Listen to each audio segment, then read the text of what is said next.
समझाती हूँ। एक संत थे, राजा के बाग से जा रहे थे, देखा माली नहीं है, उनने देखा कि बड़े मीठे मीठे आम लगे हैं, तोड़ लेते हैं। तब तक संत गए, तोड़े, खाने लगे। माली ने देखा, पीछे से डंडे देना शुरू किया, खूब डंडे लगाए, संत रोने लगे। अब देखिए शुरुआत कहां से हुई।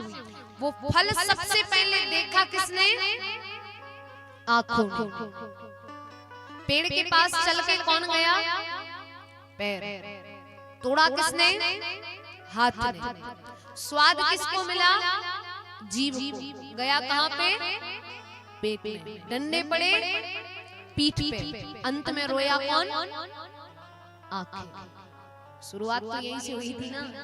तो ऐसे ही कर्मों का फल घूम फिर के आता तो अपने ही पास है। तो ये मत सोचो हम गंगा नहाए वो बढ़िया पाप धुल जाए। गंगा जी वही पाप धोएंगी जो आपने अनजाने में करे हैं। तो यही बात है, वो कह रहे हैं कि मैंने तो आपका श्राद्ध प्रयागराज में कर दिया। बोले जब कर्म अच्छे नहीं करे हो तो गया में श्राद्ध करो या प्रयागराज में मुक्ति नहीं होती। भाई कुछ भी करके मुझे इस प्रेत अवस्था से मुक्ति प्रदान करा।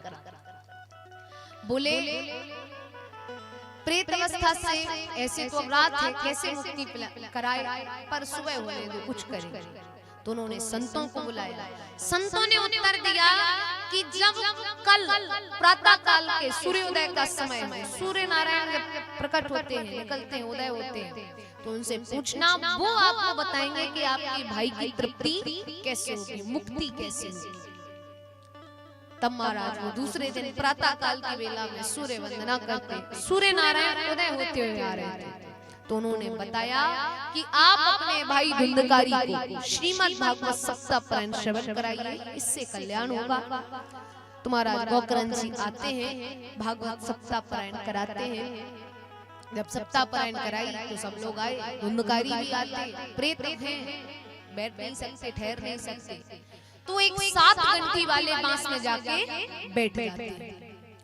अब पहले दिन की कथा हुई, प्रथम घंटी फटती है। दूसरे दिन की कथा हुई, दूसरी घंटी फटती है। तीसरे दिन की कथा हुई, तीसरी घंटी फटती है। ऐसे करते करते 5वें दिन की, 6वें दिन की, 7वें दिन की कथा हुई और कथा का विश्राम का 7वीं घंटी फटती है और उसमें से एक दिव्य पुरुष निकलते हैं, जिनको लेने के लिए स्वयं भगवान का विमान आया।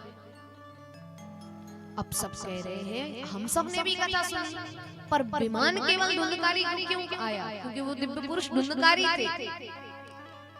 सही बात है, यहाँ इतने लोग कथा सुन रहे, इनमें से एक को भगवान मिल जाए और सब देखते रह जाए, सब कहेंगे हमने भी तो सुनी है, एक को भगवान क्यों मिले? तो वैसे ही उन्होंने कहा हम सब ने भी कथा सुनी है, पर विमान केवल धुंधकारी के लिए क्यों आया?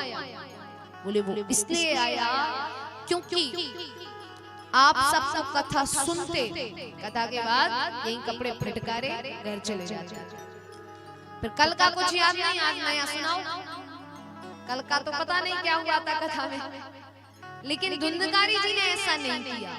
वो कथा सुनते, सुनने के बाद जब कथा विश्राम हो जाए तो वो रोते थे कि मैंने इतना अमूल्य जीवन, ये इतना अच्छा मनुष्य जीवन ऐसे ही निकाल दिया गलत कार्य में।